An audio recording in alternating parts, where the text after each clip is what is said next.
Case 1. Shawn Thomas, the exonerated man who committed murder. Again, freedom can come at an unimaginable cost.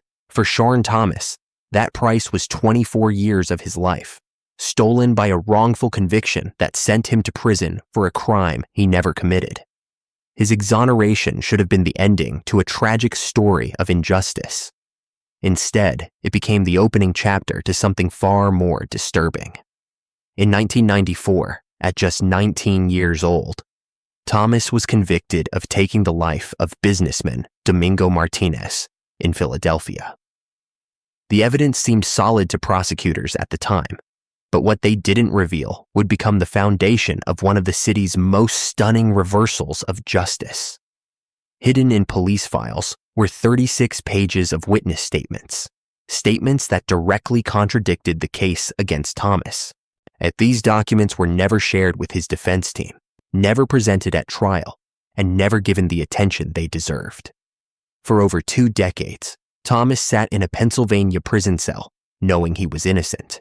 Year after year passed, appeals were filed and denied, and hope became harder to hold on to. But Thomas never stopped fighting.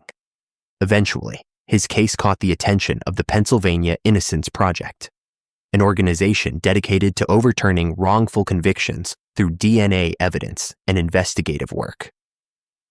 When they began digging into his case, they discovered those buried witness statements, proof that the wrong man had been locked away. In May 2017, a judge reviewed the new evidence and made the only decision that justice allowed. Shawn Thomas was exonerated. The courtroom erupted. But after 24 years behind bars for a crime he didn't commit, he walked out a free man. Philadelphia later agreed to a settlement of $4.1 million in recognition of the years stolen from him. Thomas became a symbol of everything broken in the criminal justice system and everything that could be fixed. He appeared in media campaigns, spoke at rallies, and became a vocal advocate for others wrongfully imprisoned. The narrative seemed complete. A man unjustly convicted, finally vindicated, using his second chance to fight for others, still trapped by a flawed system. But freedom proved more complicated than anyone imagined. Fast forward to January 3rd, 2023, just 6 years after his release. Philadelphia police responded to a report of a person down on the 3500 block of Germantown Avenue. When they arrived, they found Akeem Edwards, a 38-year-old man, fatally wounded. He had been shot. Investigators began the painstaking work of gathering evidence, tracking witnesses, and piecing together what had happened. What they uncovered was shocking. Shawn Thomas, the man who had been exonerated and celebrated, was now the prime suspect. According to the investigation, Edwards had been involved in a dispute over a $1,200 debt related to illegal substances. That dispute escalated into violence, and Edwards paid with his life. When police arrested Thomas, the city couldn't believe it. The same man whose face had appeared in campaigns for justice reform was now facing charges for ending someone else's life. But Thomas didn't stop there. While awaiting trial in jail, he attempted to intimidate his girlfriend into silence by sending threatening letters. He was trying to obstruct the very justice system that had once failed him and then freed him. Prosecutors presented these letters as evidence of consciousness of guilt, showing a pattern of manipulation even from behind bars. On December 5th, 2024, in a Philadelphia courtroom, Shawn Thomas stood before a judge and pleaded guilty. The charges, third-degree intentional harm resulting in death, conspiracy, and illegal possession of a firearm. The judge, according to reports, was visibly stunned when she realized the defendant before her was the same man she had read about in the news. The exonerated man who had become a face of wrongful conviction advocacy. The case exploded across national media. The Washington Post, Fox News, CBS, NBC, and countless other outlets covered the story. Legal experts, activists, and the public debated what it all meant. How does someone who spent decades fighting for freedom turn around and take someone else's? Was this proof that the system was right the first time, or was it evidence of how prison itself damages people beyond repair? The questions were uncomfortable, and the answers unclear. Thomas is now scheduled for sentencing in February 2025. He faces life in prison again, this time for a crime he actually committed. The $4.1 million he received as compensation for his wrongful conviction will never bring back Akeem Edwards. It won't erase the trauma Edwards' family now carries, and it won't restore the credibility Thomas once had as a voice for the wrongfully convicted. But his story has become a flashpoint in debates about recidivism, criminal justice reform, and what happens when people are released after decades of incarceration with little support or rehabilitation. Some argue that Thomas is proof the system works, that guilty people eventually reveal themselves. Others argue his case shows how 24 years in prison for a crime you didn't commit can break a person in ways society refuses to acknowledge. Shorn Thomas will likely spend the rest of his life behind bars. This time, there will be no Innocence Project, no exoneration, no settlement, just the cold reality of choices that can never be undone.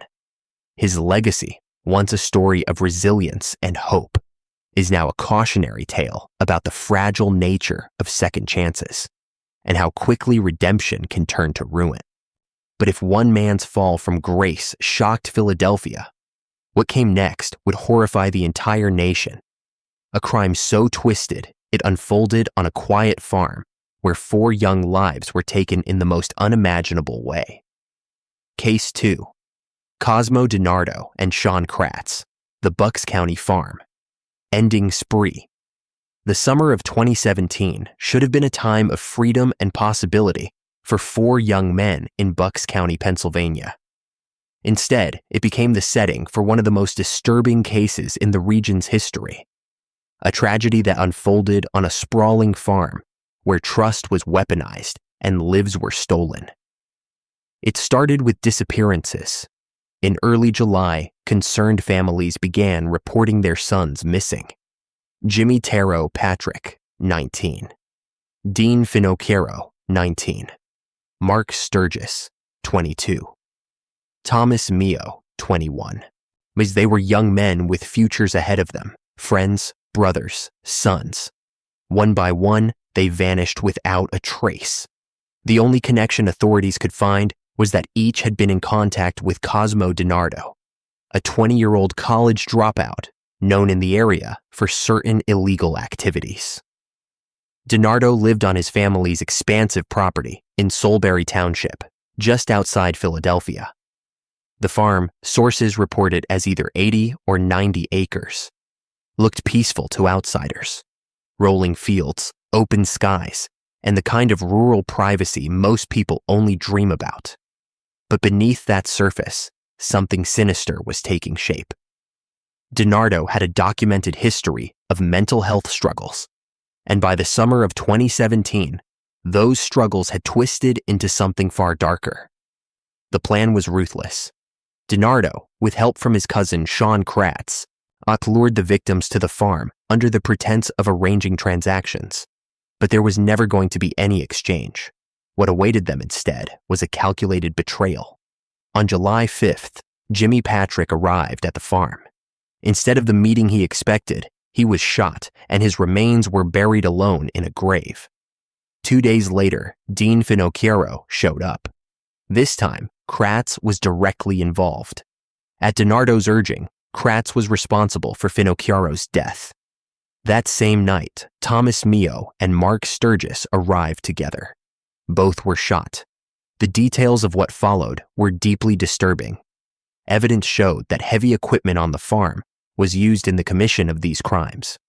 But the horror didn't end there. The cousins attempted to destroy evidence by burning remains in a converted pig roaster on the property, and then buried what was left in a 12-foot grave they had dug using a backhoe. For days, The families of the missing men had no idea their loved ones were gone. They clung to hope, posted missing person flyers, and waited for answers that seemed impossible to find. The breakthrough came when investigators focused on DiNardo. His behavior had been erratic, and inconsistencies in his statements raised red flags. When authorities searched the farm, they uncovered evidence that confirmed their worst fears. DiNardo eventually confessed, and what made the case even more chilling was the manner in which he admitted to everything. His confession tapes were later released to the public, and viewers were stunned by his demeanor. Emotionless, detached, almost casual about the unspeakable acts he had committed. The investigation also led authorities to another property owned by the DiNardo family on the 2800 block of Aquatong Road. In a shed on that property, investigators discovered Thomas Mio's vehicle along with his personal belongings, including a diabetes kit that Mio needed to survive. This discovery was a crucial breakthrough that helped connect all the pieces. In May 2018, Cosmo DiNardo pleaded guilty to all charges and was sentenced to 4 consecutive life terms. There was no trial, no drawn-out legal battle. He accepted his fate without resistance, perhaps knowing there was no defense for what he had done. He is currently serving his sentence at State Correctional Institution Huntingdon, where he was transferred in January 2020 after initially being housed at SCI Retreat. Sean Kratz, however, took a different path. Initially, he accepted a plea deal that would have sentenced him to 59 to 118 years in prison. But in a shocking courtroom moment, Kratz rejected the deal just before the hearing. He wanted a trial. He wanted to fight the charges. That decision set the stage for one of the most closely watched trials in Pennsylvania in recent years. In November 2019, Kratz's trial began. The prosecution presented overwhelming evidence, confession tapes, forensic reports, testimony from investigators, and the horrifying details of what had happened on that farm. Kratz's own words were played in the courtroom, and they painted a damning picture. The recordings revealed that Kratz had been reluctant at first, but ultimately participated in the crimes. After weeks of testimony, when the jury returned with their verdict, guilty of first-degree murder for Finocchiaro and voluntary manslaughter for Mio and Sturgis, he was sentenced to life without parole, plus an additional 18 to 36 years. The case received massive media coverage. Investigation Discovery produced a special episode dedicated to the events titled The Lost Boys of Bucks County, which premiered in 2020. News outlets dissected every detail, and the public struggled to comprehend how 2 young men could commit such calculated acts. The families of the victims were left to navigate unimaginable grief, knowing their sons had trusted someone who saw them as nothing more than targets. The case also raised important questions about mental health and responsibility. DiNardo had been diagnosed with schizophrenia and bipolar disorder and had been involuntarily committed to a mental health facility in 2016. His parents later filed a lawsuit against his psychiatrist, claiming that the crimes could have been prevented if their son had continued receiving proper treatment and medication. Despite his documented mental health issues, DiNardo was deemed legally competent to stand trial and accept a plea deal.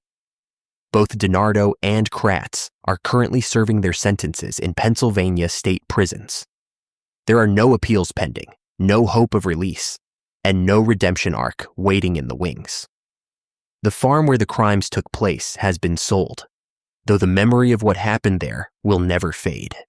The Aquatong Road property where Mio's car was found was listed for sale in 2022 for $650,000. For the families, every July brings a painful reminder of the summer their sons never came home. Bonnie Finocchiaro remembered her son Dean as an awesome person with a huge heart. Melissa Fratanduonomeo spoke of her son Tom as bright and funny, always a lot of fun.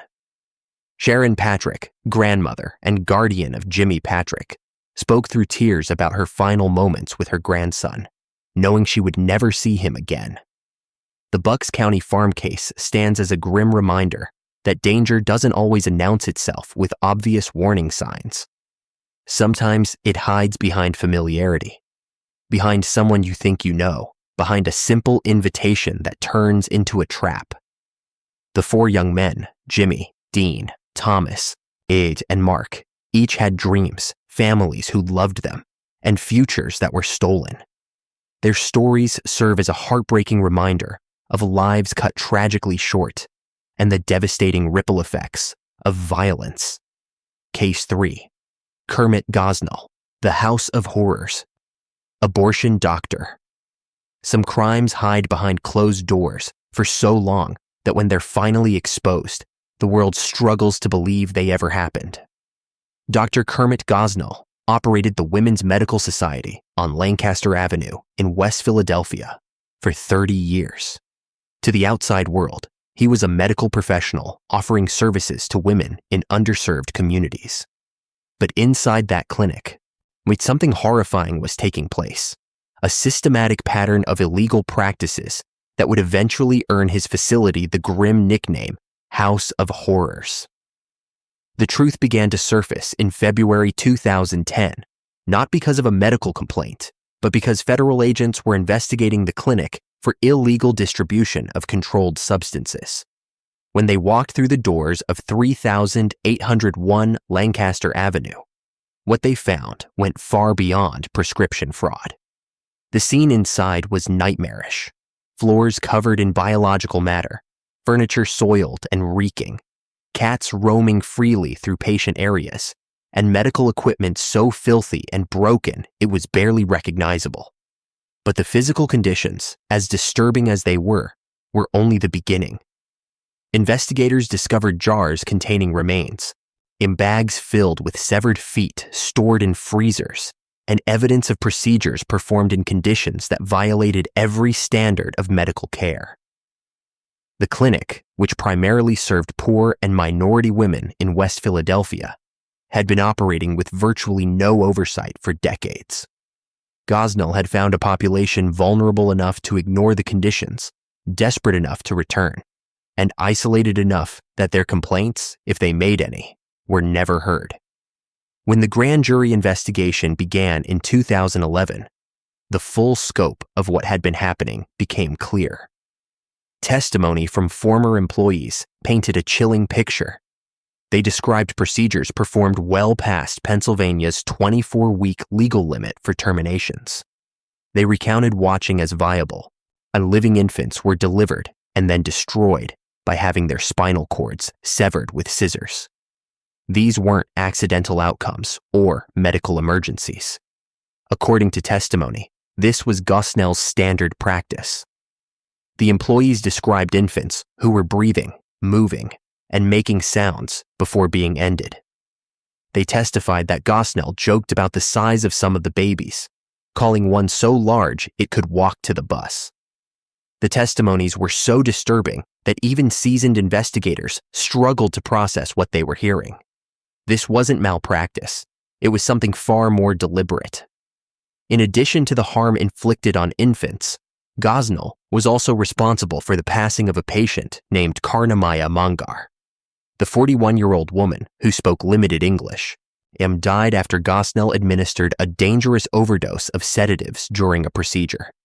Her passing was ruled involuntary harm, resulting in death, and it highlighted the broader dangers of the clinic's practices. Untrained staff, unsafe dosages, and a complete disregard for patient safety.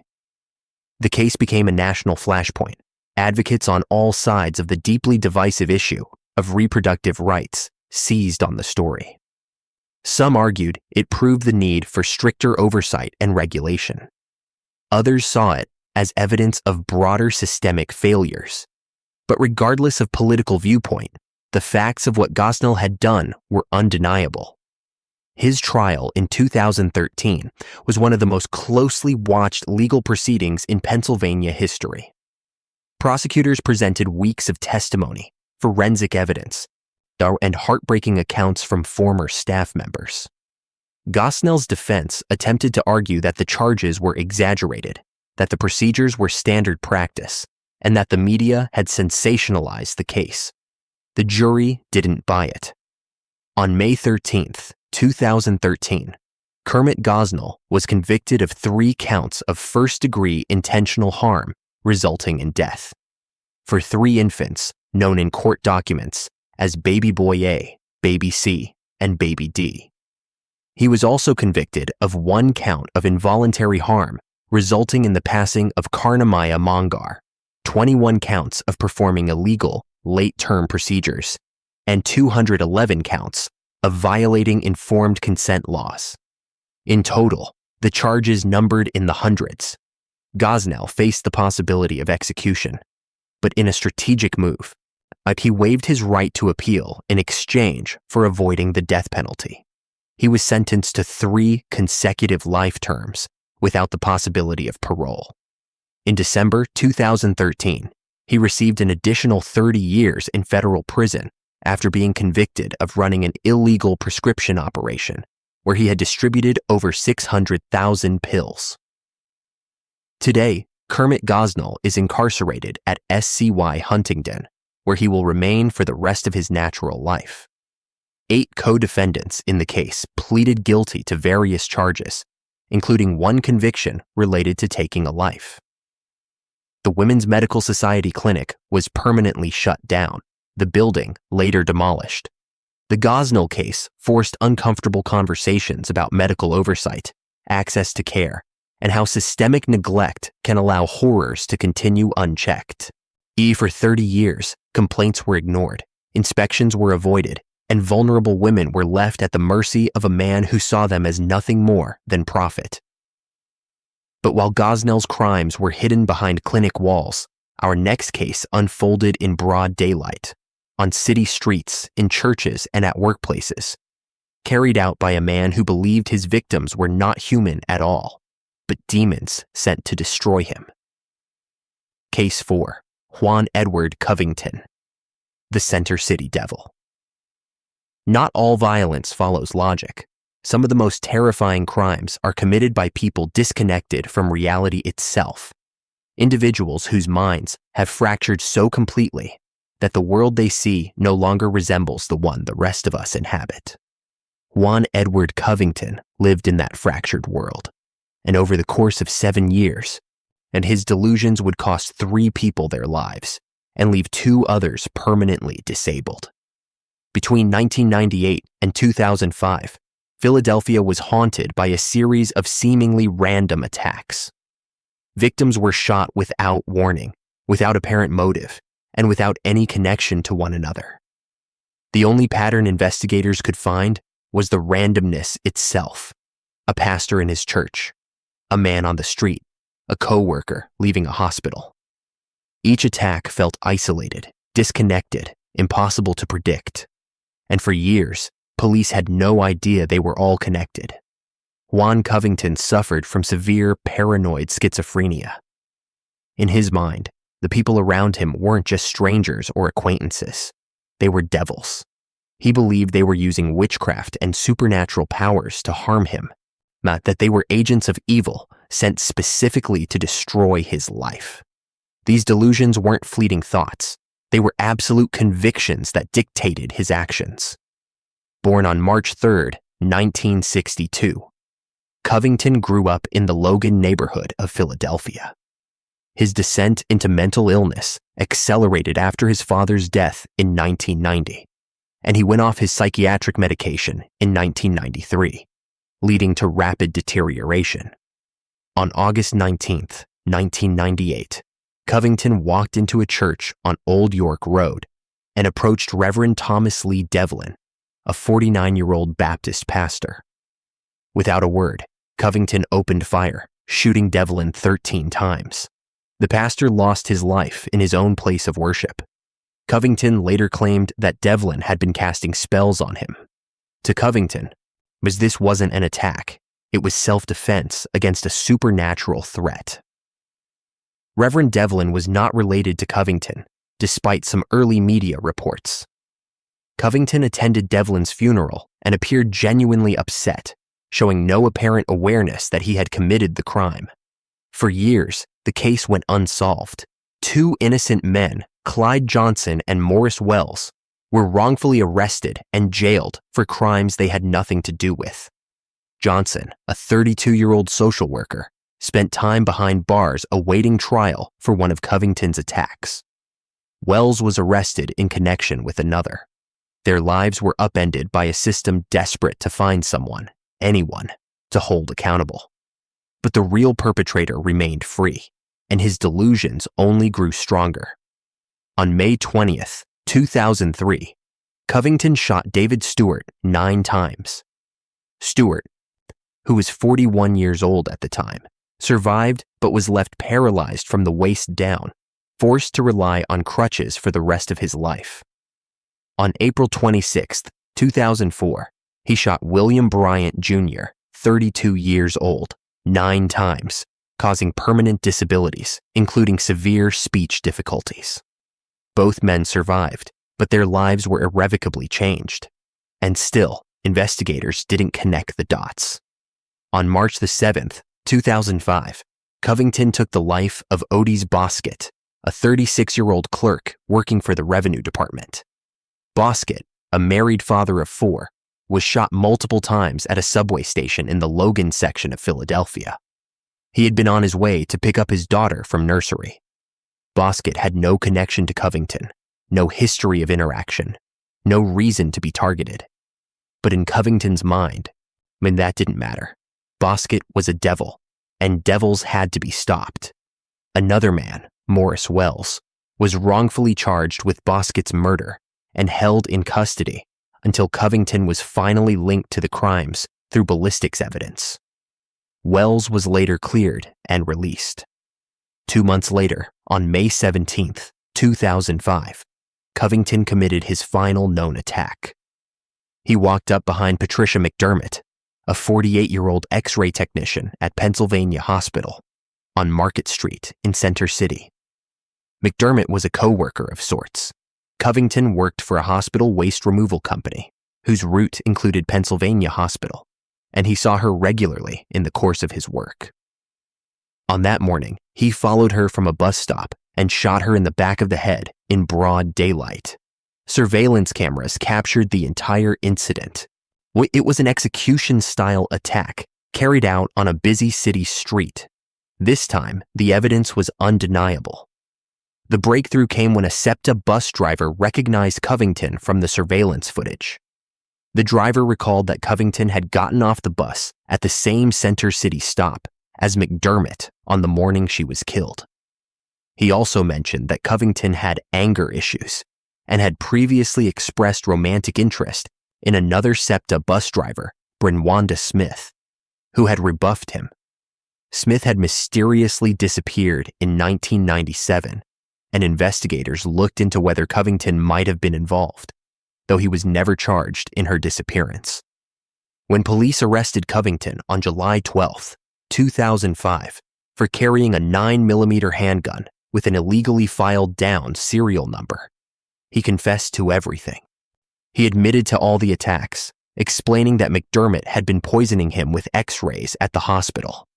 He believed all his victims were devils or were using supernatural powers against him. In his mind, he was protecting himself from evil forces. Ballistics testing confirmed that Covington's firearms matched the bullets used in all the attacks. A search of his home revealed an arsenal of handguns and rifles, which were tied not only to McDermott's death, but also to the murders of Reverend Devlin and Otis Bosket, as well as the shootings of Stewart and Bryant. The physical evidence aligned perfectly with his confession. But the legal question became, how do you prosecute someone whose mind is so broken they genuinely believe they were fighting demons? Despite his diagnosed severe mental illness, and the court had to determine whether Covington understood that his actions were against the law, even if he believed they were morally justified. Covington's defense attorney, Charles Peruto Jr., emphasized his client's paranoid schizophrenia. Despite the mental health evidence, Covington pleaded guilty in March 2006 to 3 counts of first-degree murder and 2 counts of attempted murder. By pleading guilty, he avoided the death penalty. The court sentenced him to 3 consecutive life terms without parole, plus an additional 20 to 40 years. The sentencing hearing was emotional. Relatives described the devastating impact on their lives. The daughter of Patricia McDermott hugged the mother of Otis Bosket after the sentencing. 2 families brought together by tragedy. The case raised difficult questions about mental illness, criminal responsibility, and whether the justice system is equipped to handle defendants who are legally sane but psychologically shattered. Covington understood that his actions were against the law. He just believed they were morally justified because his victims were supernatural threats. As one forensic expert noted, Covington was a paranoid, delusional person who will construct a reason to harm somebody, but was still conscious of right and wrong. Today, Juan Edward Covington is incarcerated at SCY Rockview, where he continues to receive psychiatric care. The case was later featured on Investigation Discovery's Philly Homicide and On the Case with Paula Zahn. For the families of Devlin, Bosket, and McDermott, there is no closure that can undo the violence. For David Stewart and William Bryant Jr., its every day is a reminder of permanent damage inflicted by a man they never knew. The wrongfully accused men, Clyde Johnson and Morris Wells, had their lives disrupted while the real perpetrator remained free. Covington's delusions drove him to see evil where none existed, transforming ordinary people into perceived threats. His case stands as a sobering reminder of the devastating consequences when severe mental illness goes untreated. Case 5. Ira Einhorn, the unicorn ended. Some of the most dangerous people are the ones who know how to make themselves seem harmless. Ira Einhorn was a master of that deception. In the 1970s, he was a counterculture icon in Philadelphia, a peace activist, an environmental guru, and a charismatic intellectual who counted famous activists like Abby Hoffman and Jerry Rubin among his friends. He spoke at the first Earth Day celebration in 1970, consulted for Fortune 500 companies, and positioned himself as a visionary thinker fighting for a better world. But behind that carefully constructed image was a man capable of unspeakable violence. Einhorn's nickname was the Unicorn, a translation of his last name from German. He embraced the title, using it to reinforce his image as something rare, special, and pure. His apartment at 3411 Race Street in the Powelton Village neighborhood became a gathering place for artists, activists, and intellectuals. People sought his advice, admired his ideas, and trusted him. One of those people was Holly Maddox. Holly was a Bryn Mawr College graduate, intelligent and independent, who had been in a relationship with Einhorn. But by 1977, she had decided to leave him, and the relationship had become controlling, and Holly wanted out. On September 9th, 1977, she returned to their shared apartment to collect her belongings. Einhorn later claimed she left to buy tofu and sprouts and simply never came back. He filed a missing person report, played the worried ex-boyfriend, and went on with his life. But Holly never left that apartment.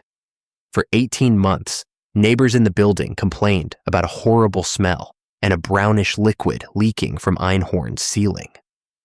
The complaints were persistent, the odor overwhelming, but nothing was done. It wasn't until March 28, 1979, that police finally obtained a warrant to search the apartment. What they found in a locked closet was the answer to where Holly Maddox had gone. Her mummified, partially decomposed remains were stuffed inside a steamer trunk, and she had suffered at least 6 crushing blows to the head, evidence of a violent, brutal attack. The discovery confirmed what investigators had suspected. Ira Einhorn had ended Holly's life and then hidden her body in his own home, living mere feet away from her remains for a year and a half. The arrest should have been the end of the story. But Einhorn had powerful friends.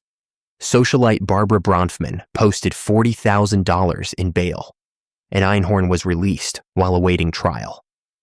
In January 1981, just days before his trial was set to begin, he disappeared. He fled to Europe, leaving behind the legal system that was about to hold him accountable. For 16 years, Einhorn lived as a fugitive. He moved across Europe under assumed names, eventually settling in France, where he married a Swedish heiress named Annika Floden, where he lived in a converted windmill, far from the Philadelphia streets where Holly's family still grieved. In 1993, Pennsylvania held a trial in his absence and convicted him, sentencing him to life in prison. But without Einhorn physically present, the sentence meant nothing. The breakthrough came in 1997 when authorities finally tracked him down in France. But extradition proved complicated. French law prohibited sending someone to face trial if they had already been convicted in absentia. To resolve the issue, Pennsylvania passed the Einhorn Law, which allowed defendants convicted without being present to request new trials upon extradition. France agreed, and in July 2001, Ira Einhorn was sent back to Philadelphia in handcuffs. His trial in October 2002 was a spectacle. Einhorn's defense was almost laughable in its audacity. He claimed that the CIA had ended Holly's life and framed him because he possessed knowledge about their paranormal research programs. He painted himself as a victim of government conspiracy, a peaceful man targeted for knowing two dangerous truths. The jury didn't believe a word of it. After less than 2 hours of deliberation, they convicted him of first-degree intentional harm, resulting in death. The next day, October 18th, 2002, he was sentenced to mandatory life in prison without the possibility of parole. The unicorn's carefully crafted image was finally shattered for good. Ira Einhorn spent the rest of his life at SCY Laurel Highlands. He died on April 3, 2020, at the age of 79. He never expressed genuine remorse for what he had done to Holly Maddox. Even in prison, he maintained his innocence, clinging to conspiracy theories and refusing to accept responsibility. The case left a lasting mark on American culture. Some believe it inspired the Buffalo Bill character in The Silence of the Lambs, a man who presented himself as intellectual and refined while hiding monstrous violence. For Holly's family, Einhorn's passing brought a measure of closure, but it could never undo the decades of pain caused by a man who valued his own freedom more than another person's life. Ira Einhorn proved that charisma and intelligence are no defense against evil.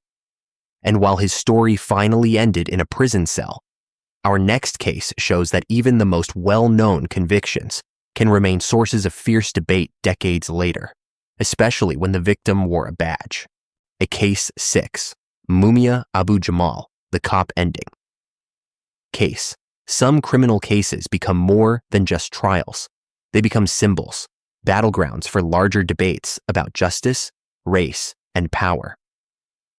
The case of Mumia Abu-Jamal is one of those stories, a conviction so controversial it has sparked decades of protests, books, documentaries, and international campaigns. To some, he is a political prisoner wrongly convicted. To others, he is exactly where he belongs. What's undeniable is that on a cold December night in 1981, a Philadelphia police officer lost his life, and the aftermath would divide public opinion for generations. Wesley Cook, who later changed his name to Mumia Abu-Jamal, was a former Black Panther and radio journalist working as a taxi driver in Philadelphia, and he had a reputation for outspoken activism and a history of criticism toward the Philadelphia Police Department. On the night of December 9th, 1981, at approximately 3:51 in the morning, his life and the life of Officer Daniel Faulkner would intersect in a way that neither would walk away from unchanged. Officer Faulkner, a 25-year-old patrolman, conducted a routine traffic stop on Abu Jamal's brother, William Cook, at the intersection of 13th and Locust Streets in Center City. Cook's Volkswagen had been driving the wrong way down a one-way street, and Faulkner pulled him over. What should have been a simple citation quickly escalated. According to witnesses, a physical altercation broke out between Cook and the officer. Faulkner struck Cook, and Cook fought back. It was during this struggle that Mumia Abu Jamal, who had been parked across the street driving his taxi, witnessed what was happening to his brother. Abu Jamal got out of his cab and ran across the street toward the altercation. What happened next would become the subject of fierce legal and public debate for over 40 years. According to the prosecution's version of events, supported by multiple eyewitnesses, Abu Jamal intervened in the struggle and produced a firearm. Officer Faulkner was shot in the back and then, while lying wounded on the pavement, was shot multiple additional times at close range. The officer passed away at the scene. When police arrived moments later, they found Abu Jamal sitting on the curb with a chest wound. He had been shot during the confrontation by Faulkner, though the exact sequence of events remained disputed. Next to him on the ground was his registered .38 caliber revolver. 5 cartridges had been fired. Ballistics testing would later show that the fatal shots came from Abu Jamal's weapon. At the hospital, while being treated for his wound, Abu Jamal allegedly made a statement to a security officer.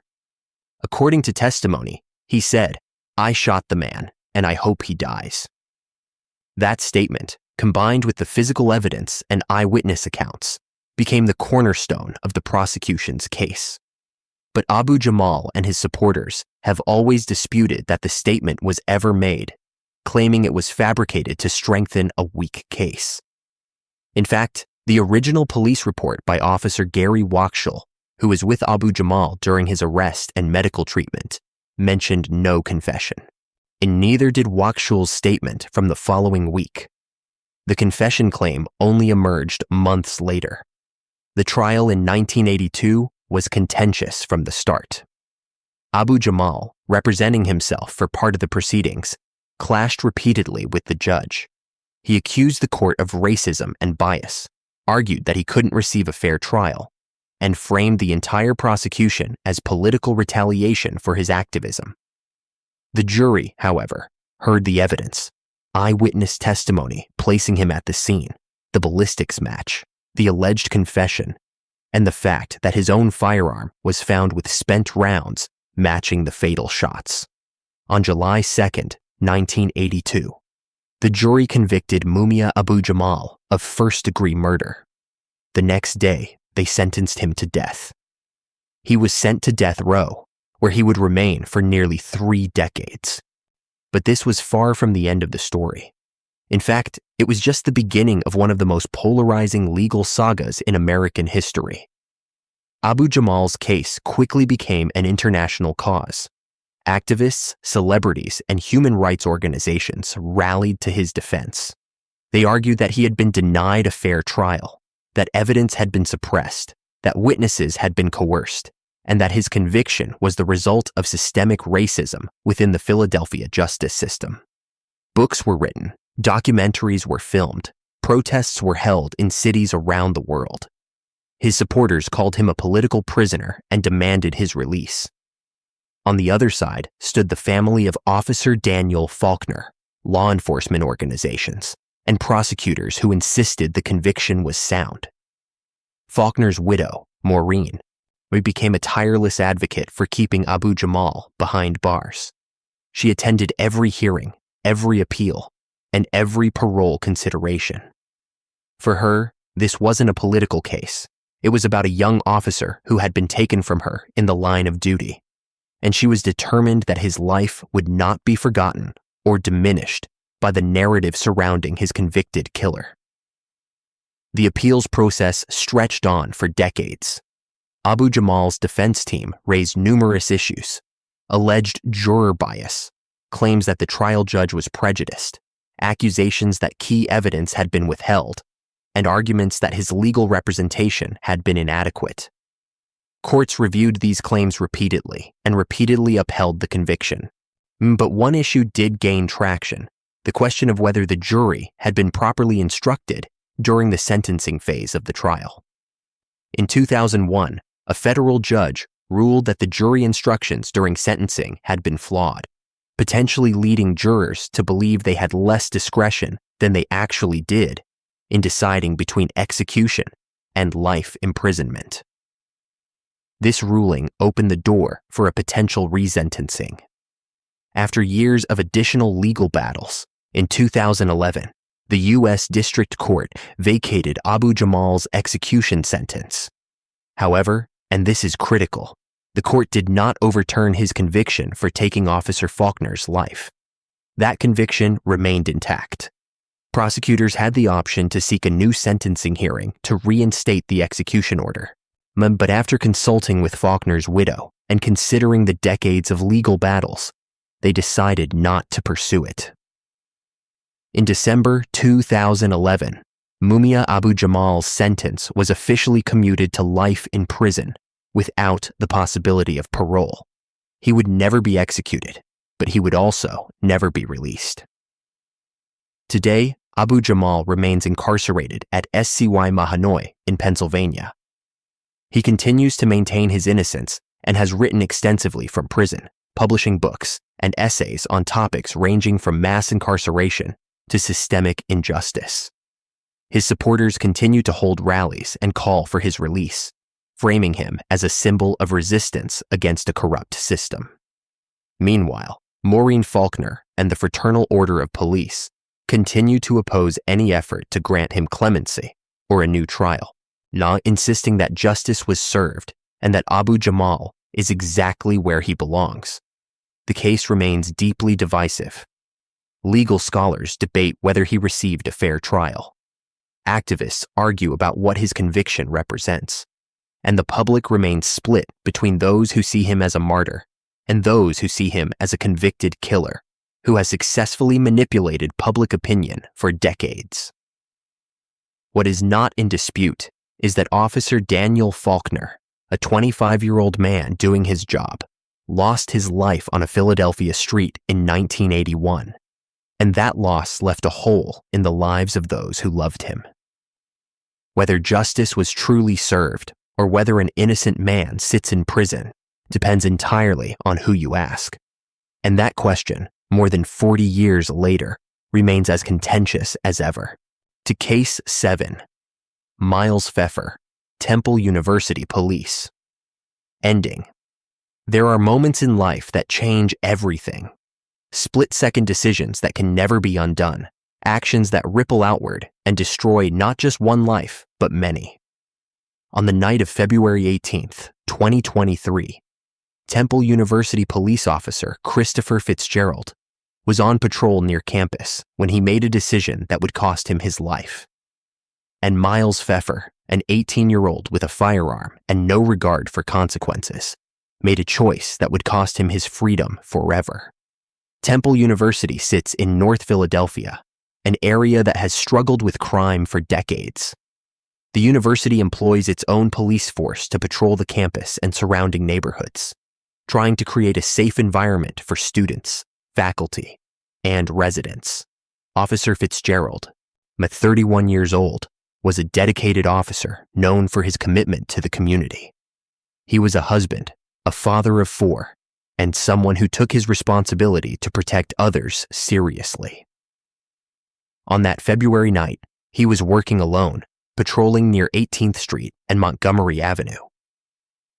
Around 7:12 in the evening, Fitzgerald spotted 3 individuals dressed in black clothing and wearing masks. The area had been experiencing a surge in robberies and carjackings, and the sight of 3 masked figures moving through the neighborhood raised concerns. Fitzgerald radioed that he was going to make a pedestrian stop and decided to investigate. He pursued one of the individuals, Miles Pfeffer, and ordered him to stop and get on the ground. What happened next unfolded in less than a minute, but the consequences would last forever. While instead of complying, Pfeffer ran. Fitzgerald chased after him, catching up to him on the 1700 block of Montgomery Avenue. A doorbell camera captured the entire encounter. The footage showed Fitzgerald grabbing Pfeffer and telling him to get on the ground. For a moment, the two struggled behind parked cars, disappearing from view. Then, without warning, gunshots erupted. Pfeffer had pulled out a firearm and opened fire. Officer Fitzgerald was shot during the struggle, and then, as he lay wounded on the ground, Pfeffer stood over him and fired several more shots at close range. The officer didn't stand a chance, but Pfeffer wasn't finished. After shooting Fitzgerald, he attempted to take the officer's service weapon. When that failed, he went through Fitzgerald's pockets, searching for anything of value. Now, it was a level of callousness that stunned even seasoned investigators. After the attack, Pfeffer carjacked a passing vehicle at gunpoint, forcing the driver out and taking off in the stolen car.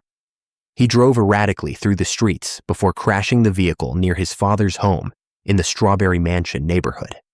He abandoned the car and fled, but he had made a critical mistake. Nearly everything had been captured on surveillance cameras.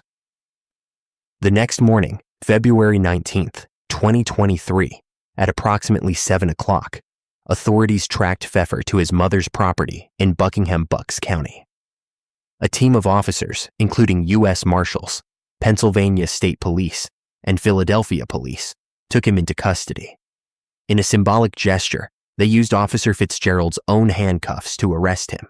But the news of Fitzgerald's death had already spread throughout Philadelphia, and the city was in mourning. Temple University held vigils, fellow officers paid their respects, and the community struggled to process the senseless loss. The case received massive media attention. A campus police officer, doing his job, had been killed in an ambush-style attack by a teenager with no regard for human life. Prosecutors moved quickly, charging Pfeffer with first-degree murder of a law enforcement officer, robbery, illegal possession of a firearm, and a series of related offenses.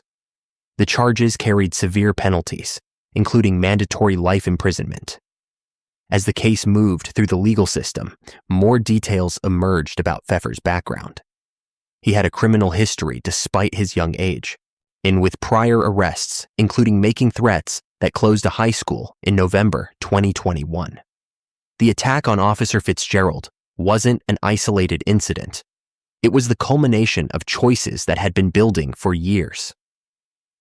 During the investigation, authorities also discovered that Pfeffer had told investigators he melted the gun he used in the crime, attempting to destroy evidence.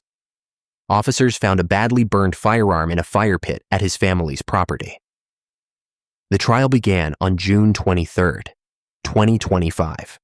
Prosecutors presented the surveillance footage, forensic evidence, and testimony from Pfeffer's own younger brother, Dean, who had been with him that night. Dean testified about the ordinary day they had spent, visiting an art store, walking around Center City, stopping at Temple's campus, and ending up at a convenience store on Cecil B. Moore Avenue. It was near that convenience store where Officer Fitzgerald spotted them. Dean described how they were dressed in hoodies and face masks because it was cold and typical Philly style. He testified that he ran with his brother but stopped in a backyard, out of breath. Less than a minute later, he heard 6 to 7 gunshots. The defense had little to work with. Their strategy was to argue that Pfeffer had acted impulsively out of fear, that he was scared when he saw the police officer and reacted without thinking. They claimed he should only face third-degree murder charges, not first-degree. But the prosecution presented a devastating case. The doorbell video showed everything. Fitzgerald catching Pfeffer, the struggle, and then Pfeffer standing over the fallen officer and firing multiple additional shots. And several people in the packed courtroom cried as the footage played. Others left the room to avoid having to watch it. The trial lasted just 3 days. The jury, faced with overwhelming evidence, deliberated for approximately 18 minutes before returning with their verdict: guilty on all counts. Under Pennsylvania law, anyone convicted of first-degree murder of a law enforcement officer receives a mandatory sentence of life in prison without the possibility of parole. There is no room for judicial discretion, no chance for a reduced sentence, and no hope of ever walking free. On June 25, 2025, immediately following the verdict, Miles Pfeffer was sentenced to life without parole, plus an additional 22.5 to 45 years for the robbery charges. When the judge asked if he had anything to say, Pfeffer simply responded, "No, Your Honor." Officer Fitzgerald's widow, Marissa, was emotional but grateful. "I'm just really grateful that the jury saw it, and the judge gave him the harshest sentence that he deserved," she said. "We just kept praying and had faith in God. It was surprising. I didn't think it was going to come back that quick. I was nervous, to be honest. God answers all prayers, and he answered ours today." Miles Pfeffer, now in his early 20s, will spend the rest of his life behind bars. He will never experience freedom again. He will never build a career, start a family, or live the life he might have had if he had made different choices on that February night. And Officer Christopher Fitzgerald's family will never get him back. His 4 children will grow up without their father. His wife will navigate life as a widow. His fellow officers will carry the weight of his loss for the rest of their careers. The case became a rallying point for discussions about crime, policing, and the dangers faced by officers every day. Temple University increased security measures. The city renewed conversations about youth violence, and law enforcement organizations used Fitzgerald's story as a reminder of the risks officers take simply by putting on the uniform. For Miles Pfeffer, there is no redemption arc waiting. There is no second chance. There is only the cold reality of a prison cell and the knowledge that a single decision, one moment of violence, cost him everything. Case 8, Akhenaton Jones, the Dominique Fells case. Some crimes are so calculated, so deliberate in their brutality, or that they seem almost impossible to comprehend. The case of Akhenaton Jones is one of those stories, a tragedy that highlights not only individual violence, but also the broader dangers faced by vulnerable communities. On June 8, 2020, Dominique Remy Fells, a 27-year-old transgender fashion designer, was taken from the world in an act of horrific violence that shocked Philadelphia and sparked national outrage. Dominique was known for her creativity, her warmth, and her dreams of making it in the fashion industry. She had been working on building her brand and pursuing her passion for design, often sharing her work with friends and supporters on social media. She was part of a tight-knit community, someone who brought light and energy to those around her. Our friends described her as someone who was always willing to help others, who understood the struggles many transgender individuals faced, and who worked tirelessly to create safe spaces for her community. But on that June evening, she made the mistake of trusting the wrong person. She went to the West Philadelphia residence of Akhenaton Jones on the 3900 block of Powelton Avenue. What happened inside that home would be revealed through forensic evidence, witness testimony, and surveillance footage, and it would paint a picture of violence so extreme it's difficult to comprehend. According to court documents and testimony from witnesses who were at Jones's residence that evening, Dominique and Jones went into a bedroom together while others remained in different parts of the house. The witnesses later left the property. When they returned, they found that something terrible had happened. The bedroom showed evidence of extreme violence. What Jones had done went far beyond a moment of rage. It was sustained, deliberate, and methodical. But Jones wasn't finished. He didn't call for help. He didn't show remorse. Instead, he set about covering up what he had done. Over the next 3 days, he worked to dispose of evidence in a way that he hoped would prevent identification and avoid detection. On June 11, 2020, a passerby discovered human remains in the Schuylkill River. Later, additional remains were found in a trash bag along the river's banks. The discovery sent shockwaves through the community, and launched an immediate homicide investigation. Detectives moved quickly. They obtained a search warrant for Jones's residence and found a scene that confirmed their worst fears. The home contained biological evidence that told a horrifying story. Investigators recovered tools that had been used in the commission of the crime, along with protective clothing. The forensic evidence was overwhelming and deeply disturbing. Surveillance footage from the area provided even more damning proof. Cameras captured Jones loading items into a white van and driving to the Schuylkill River to dispose of evidence. He had planned every step, trying to erase any trace of what he had done.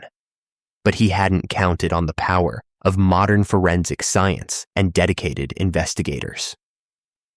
DNA evidence recovered from the scene matched Jones.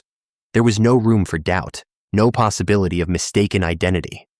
The evidence placed him at the scene, confirmed his actions, and destroyed any potential defense he might try to construct.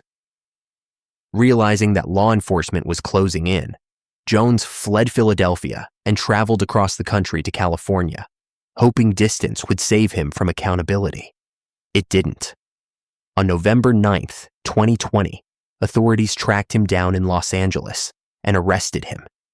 He was extradited back to Philadelphia to face charges of first-degree murder, abuse of remains, and possession of instruments used in a crime.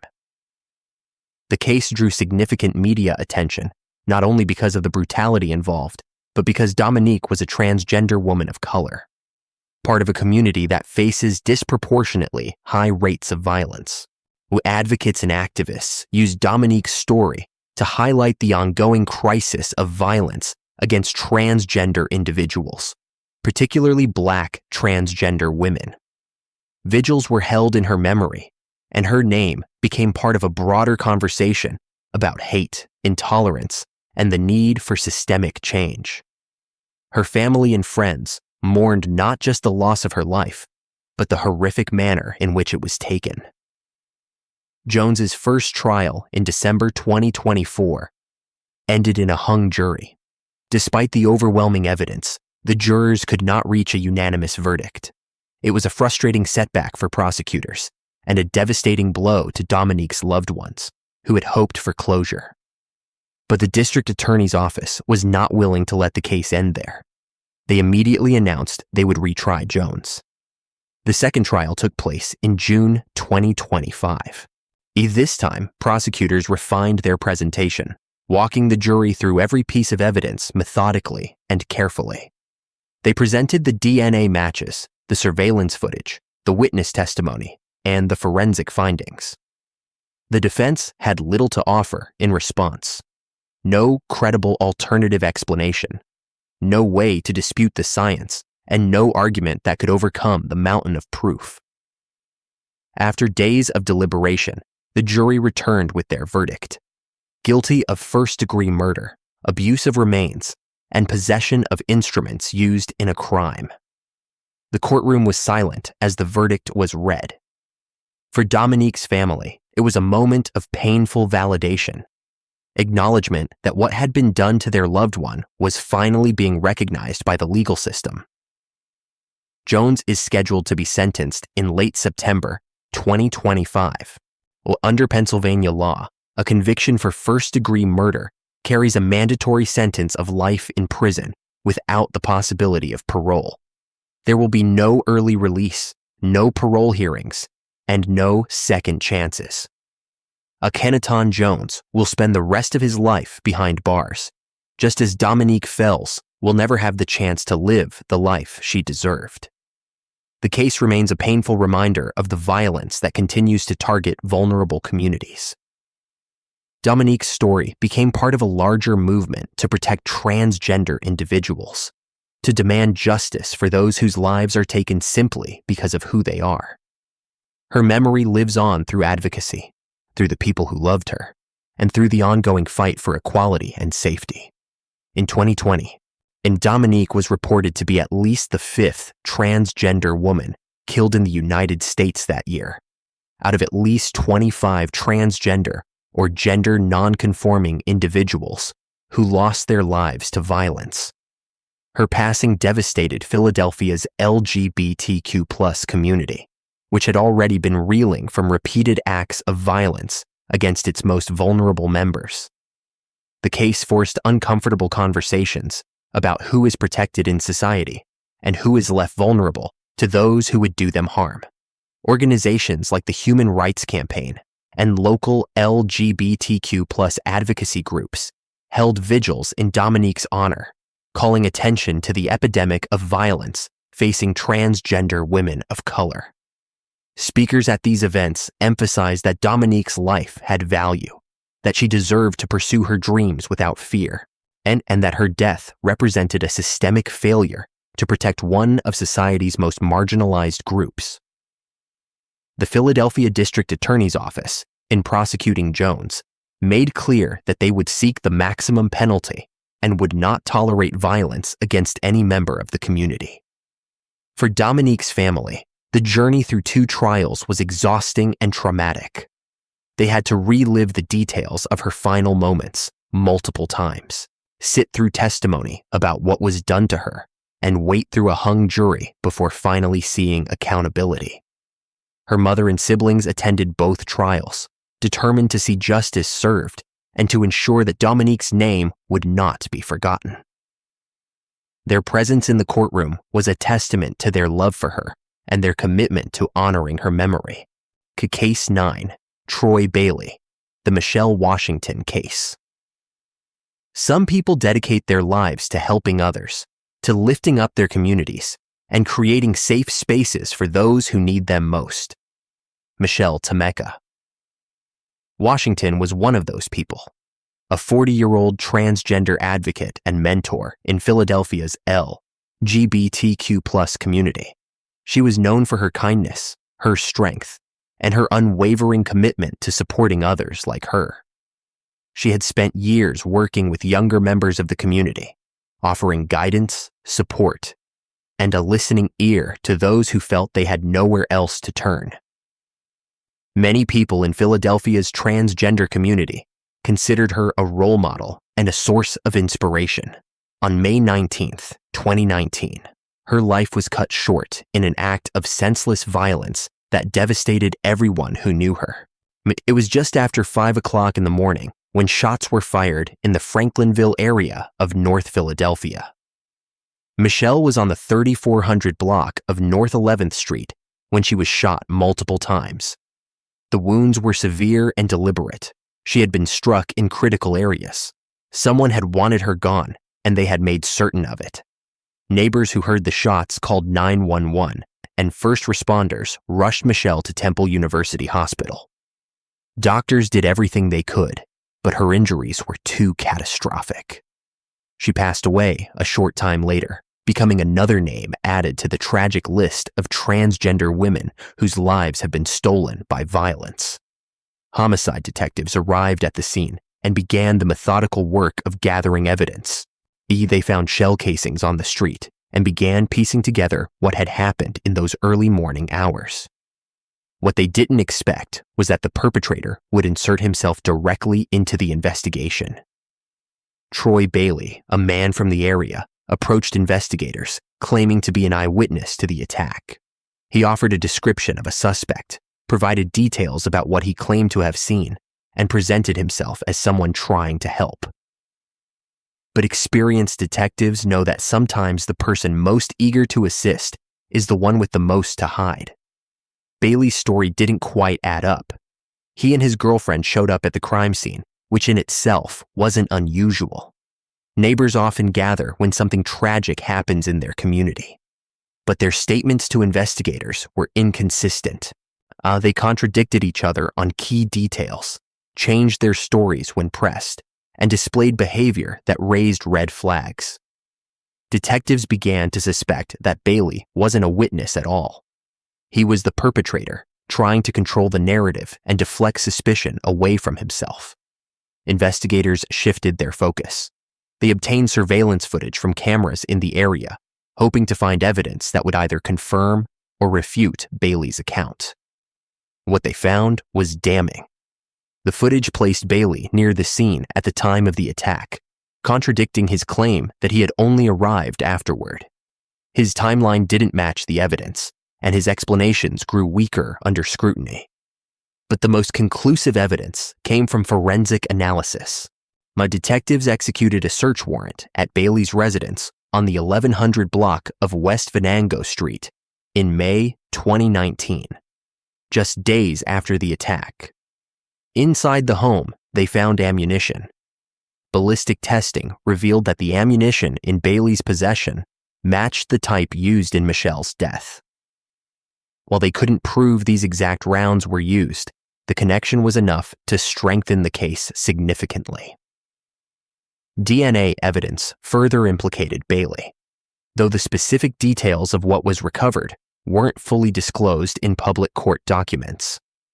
Between the surveillance footage, the ballistic matches, the inconsistent statements, and the forensic evidence, prosecutors had built a solid case. Bailey was arrested and charged with third-degree murder and related weapon offenses, and rather than face a jury trial where the evidence would be laid out in front of 12 peers, Bailey opted for a bench trial, a trial decided by a judge alone. In early May 2021, Judge Rosemarie DeFino Nastasi heard the evidence, reviewed the forensic reports, and listened to testimony from investigators and witnesses. The prosecution argued that Bailey had deliberately taken Michelle Washington's life and then compounded his crime by lying to police and attempting to mislead the investigation. The judge agreed. Bailey was found guilty of third-degree murder and related weapon offenses. On July 22, 2021, Judge DeFino Nastasi sentenced him to 25 to 50 years in state prison, a sentence that reflected the severity of his actions and the deliberate nature of the crime. During the sentencing hearing, Michelle's sister, Crystal Davis, spoke directly to the court and to Bailey. Her words were filled with pain and anger. She described the devastation Michelle's death had caused their family, the void that could never be filled, and her frustration with Bailey's complete lack of remorse. Even faced with overwhelming evidence, Bailey had shown no accountability, no empathy, and no understanding of what he had taken from the world. Prosecutors made clear that they did not believe Michelle was targeted because she was transgender. The motive for the attack remained unclear, which in some ways made it even more senseless. Michelle wasn't involved in any known conflict, wasn't part of any ongoing dispute, and by all accounts, was simply in the wrong place at the wrong time when Bailey decided to take her life. But regardless of motive, it's Michelle Washington's death became part of a larger, heartbreaking pattern.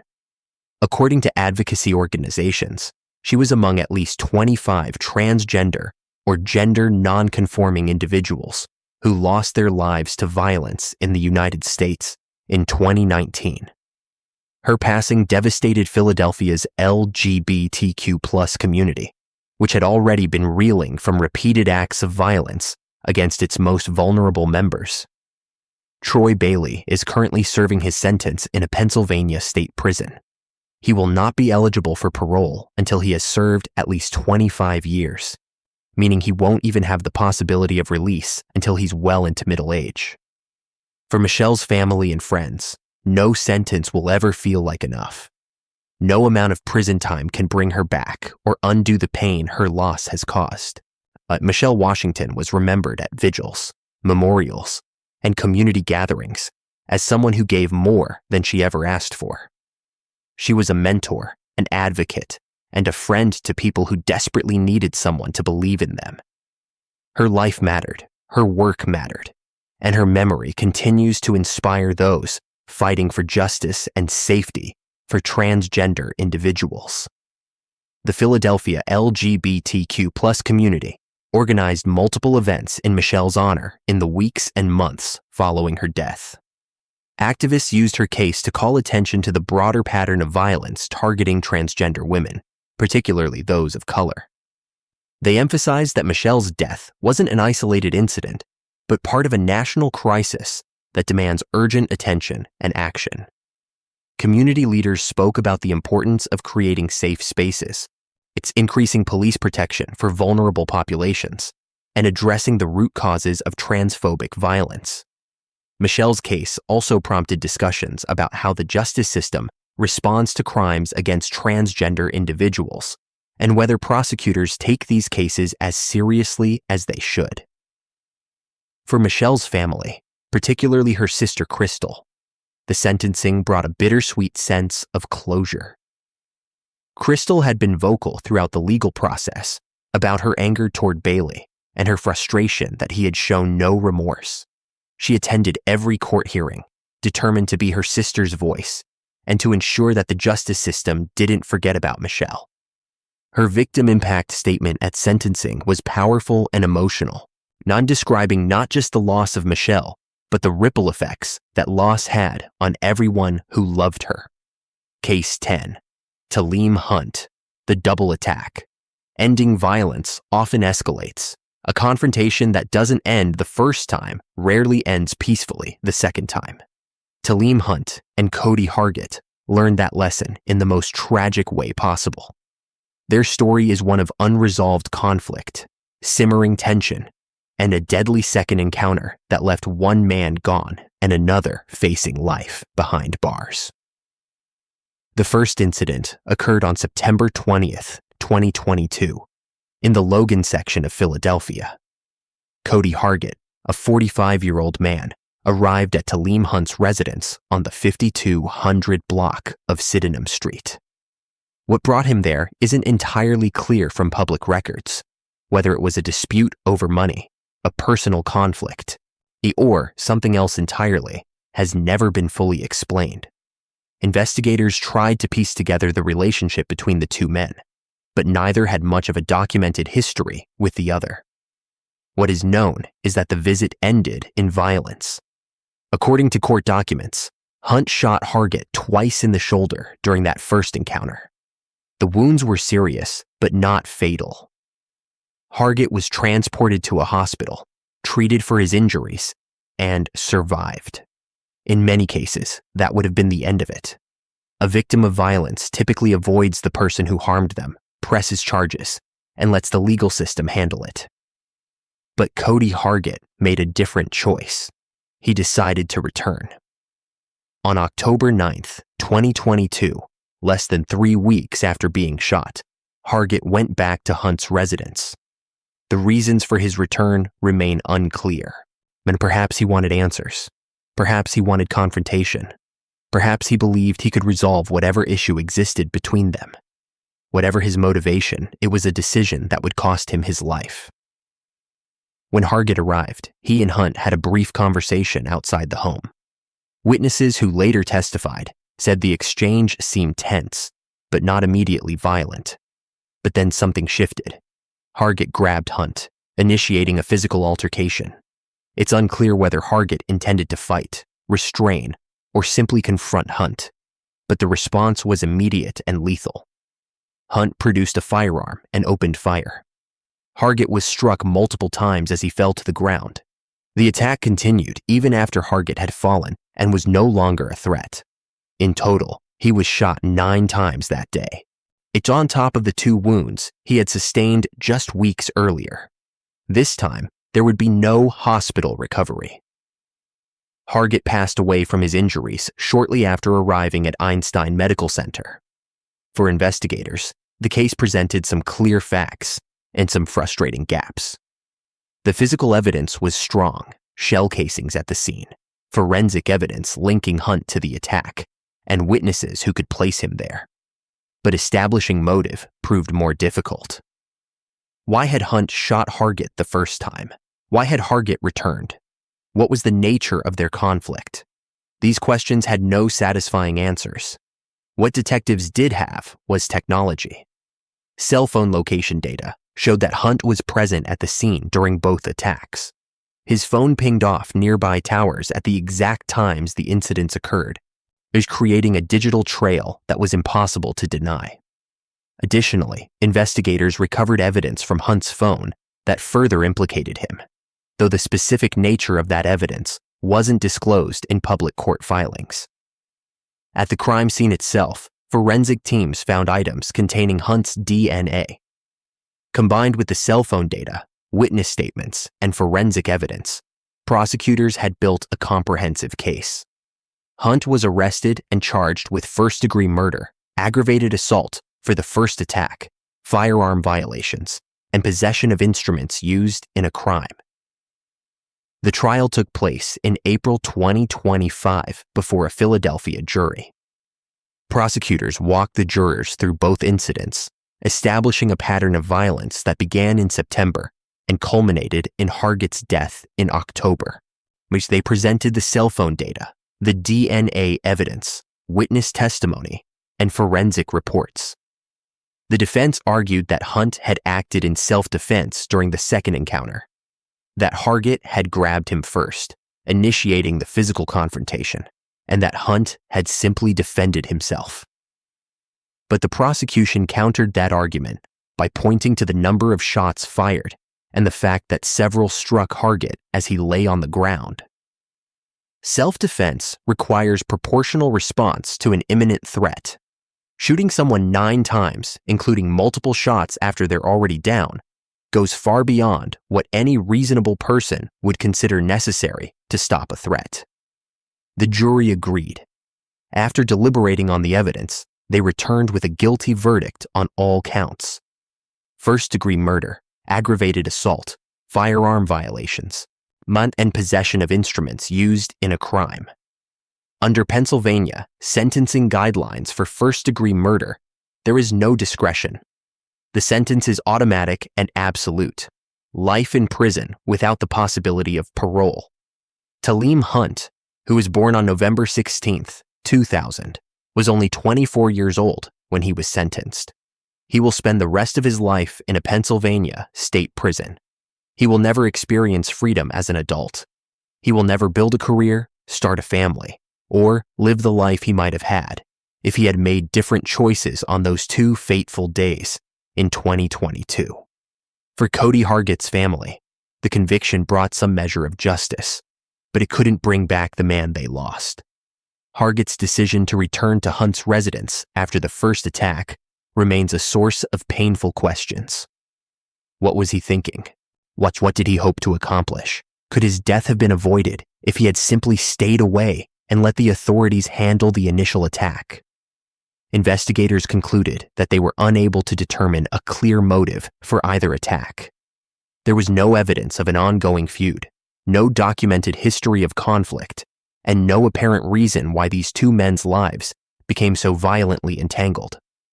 The case became another example of the dangerous cycle of retaliation and street violence that plagues urban communities. Situations where minor disputes escalate into deadly force, where conflicts that could be resolved peacefully instead end in tragedy. For Philadelphia, the Hunt case was a sobering reminder that violence rarely stays contained. The first attack in September didn't resolve anything. It only set the stage for something worse. And when Hargit returned in October, whatever chance existed for de-escalation vanished the moment physical contact was made. The case also highlighted the challenges law enforcement faces in preventing retaliatory violence. After the September shooting, Hargit could have cooperated with police, provided testimony, and allowed the criminal justice system to handle the matter. Instead, he took matters into his own hands, returning to confront the person who had already shot him. That decision, while understandable from an emotional standpoint, proved fatal. Community advocates in Philadelphia used the case to discuss the cycle of violence that affects many urban neighborhoods. They pointed out that conflicts that start small often escalate rapidly, and that without intervention and support services, these situations can spiral into tragedy. Some called for increased conflict mediation programs, better mental health services, and more community resources to help people resolve disputes before they turn deadly.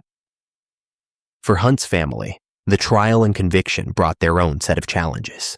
Hunt was young, just 21 years old when he killed Hargit, and his family struggled to reconcile the person they knew with the actions he had taken. Some family members attended the trial, sitting quietly in the gallery as evidence was presented. They faced the difficult reality that while they still loved their family member, he had made choices that could not be justified or excused.